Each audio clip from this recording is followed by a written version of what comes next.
Salve, salve galera, aqui é o Gabriel do Cortes Bilionários e no nosso primeiro mês monetizado conseguimos $5.800. Muito desse resultado é explicado e bem aprofundado no canal Bora Pra Prática, um canal de empreendedorismo na prática, e tudo isso de graça. Quer ter uma renda em dólar? Sem nem aparecer? Clica no primeiro link da descrição. Tem algum assunto da base dos filósofos que você estudou, dos caras que formaram você, que independente se o cara vai mais pra parte da psique, se o cara vai mais pra parte da sociologia, mas tem um assunto que a turma sempre discute ou é sempre pauta de discussão? Um assunto macro, por exemplo, sei lá, Deus. Deus é um blockbuster, né? É o blockbuster. Mas fora Deus, conceito de mal. Conceito de mal. A Mal turma... é uma coisa recorrente. E a turma diverge né? pra caramba. Sim. Natureza humana. Você não disse que está lendo o livro sobre leis da natureza Leis humana? da natureza humana. Então, Robert Greene. Então, O natureza cara humana... fala sobre narcisismo, ele dá 3 níveis do narciso. Então, natureza humana é um conceito que, se você coloca na mesa num debate entre filósofos, sociólogos, psicólogos, é mau pau. Mau pau. Tem gente que vai dizer, não existe essa porra de natureza humana. É tudo histórico. Né? Aí o outro vai e fala, como não existe, cacete? Existe lá certos comportamentos que se repetem. E que já nasce com o cara tem essa tendência. E que o cara já nasceu com isso. Aí entra o povo da biologia, os darwinistas, falando, tem sim. Tem elementos inatos que caracterizam da herança genética, não sei o quê. Então, natureza humana é um tema que seguramente vai dar pau. Tanto que quando eu uso essa expressão no jornal, em livro não, foda-se, mas quando eu uso essa expressão em jornal, eu sempre, abro um parênteses e diz assim, hoje eu não tô afim de discutir isso, tá? Quer dizer assim, que ninguém escreva, nenhum pentelho escreva, não, porque natureza humana, tá? Eu sei que é um vespeiro, mas hoje eu não tô afim de discutir isso, tá? Se bem que eu não leio comentário nenhum, né? Eu deixei de fazer isso há muito tempo. Pô, que massa. Não leio nada. Nas redes sociais, eu respondo perguntas de seguidores do YouTube, né, no canal do YouTube, e eu adoro responder de vez em quando aquelas perguntas idiotas do Instagram, né, aquelas perguntas que você é isso, você é aquilo, você... Posições sobre mim? Isso aí, Essa é boa? Eu acho divertido, saem uns comentários assim absolutamente absurdos. Essa é muito boa, essa é muito boa, essa é muito boa. Umas coisas assim que eu morro de rir, sabe? A gente morre de rir. Agora, quando não tinha redes sociais, Joel, os leitores da Folha escreviam basicamente para o jornal, né? Painel do Leitor ou Budsman.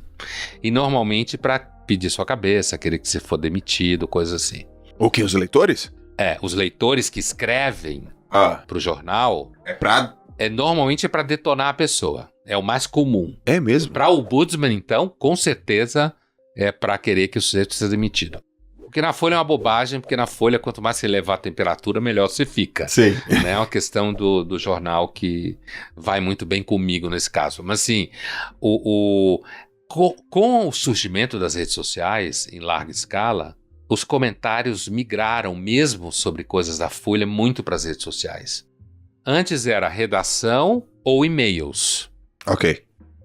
Quando o leitor escreve para o Budsman, a gente é obrigado a responder. Então eles mandam para nós e a gente faz uma resposta básica. Mas normalmente isso hoje é muito raro. Nem e-mail mais existe. Sim.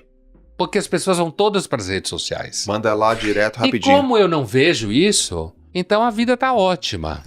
De vez em quando aparece um ou outro e-mail, né? Uma ou outra situação assim. Às vezes apareceram situações já maravilhosas. Desde gente que queria me matar, a gente que disse que ia se matar e não se matou. Recentemente recebi um outro e-mail desse.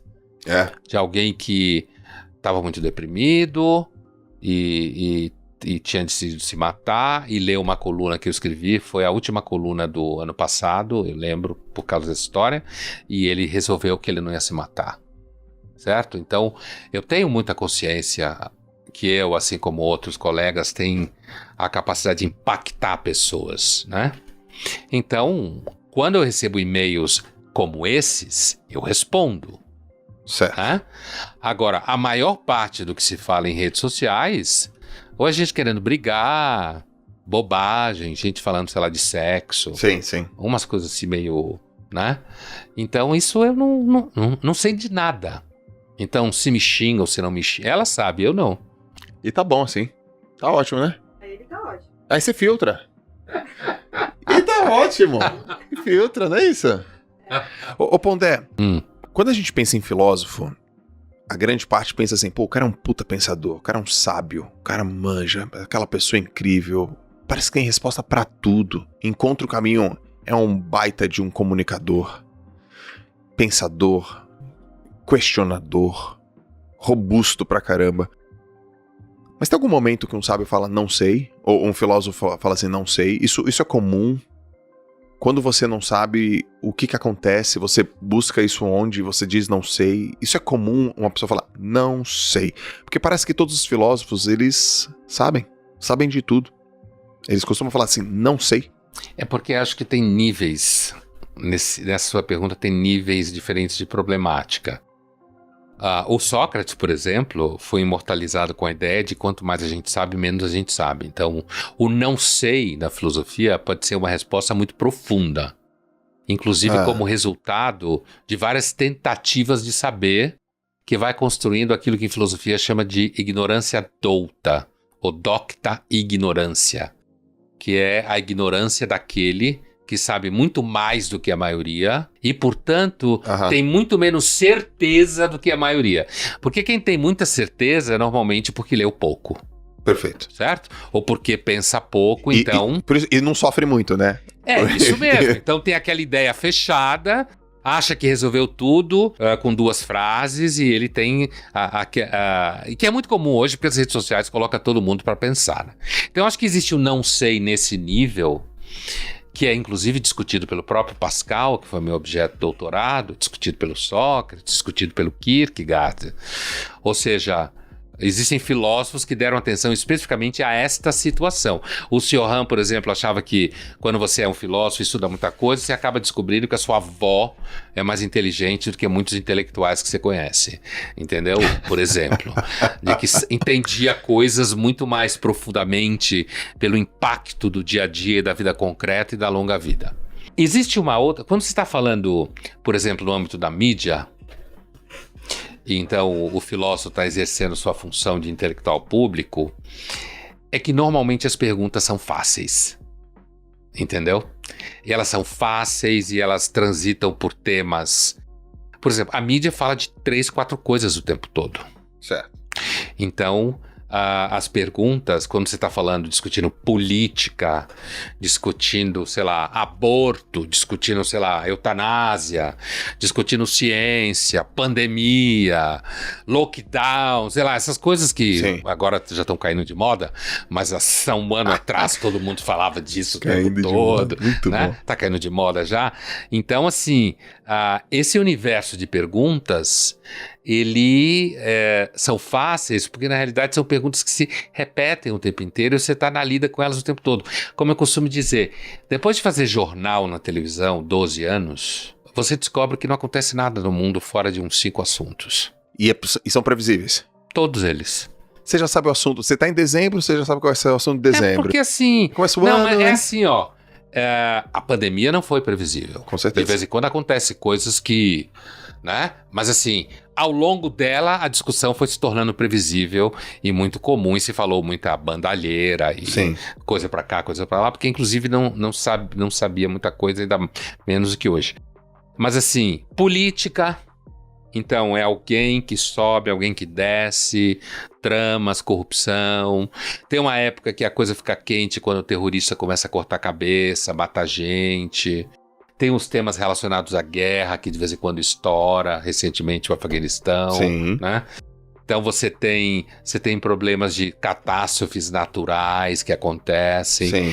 Então, não é que o noticioso, como se fala, né? O conteúdo do efêmero, do dia a dia do jornalismo, esse é muito repetitivo. Por exemplo, há dias que só se fala de golpe, não golpe, 7 de setembro, Bolsonaro... É verdade. A ameaça autoritária, é o tempo inteiro todo mundo falando disso, o efeito rebanho, como se fala. Todo mundo só fala disso o tempo inteiro. Então, normalmente quando você ouve alguém vindo perguntar alguma coisa num ambiente como esse, para o filósofo ou intelectual em geral, não é o tipo de coisa que você diria não sei. Exato. Né? Agora, se você me perguntar agora, existe vida após a morte, eu vou lhe dizer, não sei. E quem disser que sabe, mente ou é mal informado. Porque não tem como saber. Entendeu? Então tem um monte de coisa que a gente não sabe. Mas não é o tipo de pergunta que aparece no ambiente público, normalmente. Da mídia em geral. É aquela pergunta, Deus, é pergunta, sei lá, cultura, é pergunta sobre ética, aparece muito pro filósofo, né? Ética pra cacete. Ética, né? Moral. Ética tá o tempo inteiro. O tempo inteiro, né? E aí, ética é aquela coisa que parece que é muito simples, mas na verdade não é, né? Você começa a aprofundar. Sim. Imagina, o certo e o errado. Sim. A gente sabe mais ou menos o que é. Sim. Normas nos ajudam a estabelecer o que é. Né? Sim. Mas essa certeza toda que todo mundo sabe que é o certo e errado, é claro, não vale. Porque tem aquele tipo de pessoa que fala, não, eu sei o que é o mal Hitler. Não vale, né? Quando você fala em Hitler, você abaixou o nível da conversa, né? Você assiste filme de Segunda Guerra, você sabe que é o escroto, é o alemão. Né? Por isso que é bom, inclusive. Já a Primeira Guerra não é tão óbvia, porque não tem um Hitler em lugar nenhum, né? Sim. Então, a discussão sobre o que é o certo e errado moralmente não é tão fácil.